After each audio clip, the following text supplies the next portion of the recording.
Good morning mga kaibigan, mga kasama, mga kasangga. Dito po ang magsingirog sa Calacao, Batangas Church ay para matindi ng Sunday Mass. Tunghayan mo aming pananampalataya at huwag na po ang aming mga pagkakasala.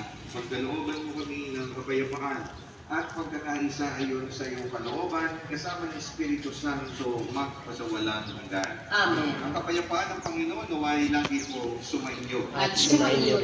Bigay po tayo paghangat ng kapayapaan sila sa Peace be with you. Peace be with you. Peace be with you. Peace be with you. Peace be with you. Kapayapaan. Peace be with you.